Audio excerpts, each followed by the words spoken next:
Hello friends, welcome back to our channel అమ్మ చేతి రుచులు. ఈరోజు మన రాయలసీమ స్పెషల్ ఆరోగ్యకరమైన రాగి సంగటిని కుక్కర్లో ఈజీగా ఎలా చేసుకోవాలో చూపిస్తాను. ఇప్పుడు మనం ముందుగా కుక్కర్లో గ్లాస్ బియ్యం తీసుకొని వాటిని బాగా శుభ్రంగా కడుక్కోవాలి. కడుక్కున్న తరువాత ఇప్పుడు అదే గ్లాస్తో 4 నుంచి 5 గ్లాసులు నీళ్లు పోసుకోవాలి. బియ్యం మెత్తగా ఉడకాలి కాబట్టి నీళ్లు కాస్త ఎక్కువగా పడతాయి. అందులో తగినంత ఉప్పు వేసుకొని మూత పెట్టాలి.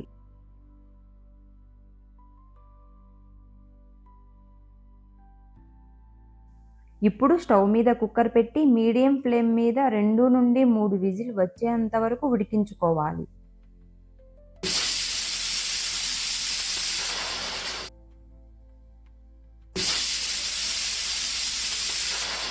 ఇప్పుడు స్టవ్ మీద ఉన్న కుక్కర్ని పక్కకు దించి అందులో ఉన్న ఆవిరి మొత్తం పోయేంత వరకు పక్కన పెట్టుకోవాలి. ప్రెషర్ మొత్తం పోయాక మూత తీసి చూస్తే అన్నం ఇలా బాగా మెత్తగా ఉడికి ఉంటుంది.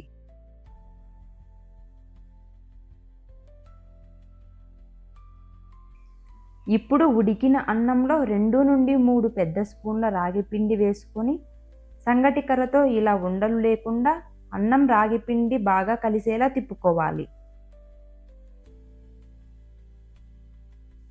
అంతేనండి, వేడివేడి రాయలసీమ స్పెషల్ రాగి సంగటి రెడీ. రాగి సంగటి మనల్ని ఎనర్జీగా ఉంచడమే కాకుండా వెయిట్ లాస్కి, బోన్స్ బలపడటానికి, షుగర్ లెవెల్స్ని కంట్రోల్లో ఉంచడానికి ఎంతో హెల్ప్ చేస్తుంది. ఈ మన రాయలసీమ స్పెషల్ రాగి సంగటిని చికెన్ కర్రీతో తింటే ఆ రుచే వేరు. ఈ చికెన్ కర్రీ రెసిపీని ఆల్రెడీ మన ఛానల్లో పోస్ట్ చేశాం. తప్పకుండా ఆ వీడియోను కూడా చూడండి. ఈ వీడియో మీకు నచ్చినట్లయితే లైక్ చేయండి, షేర్ చేయండి.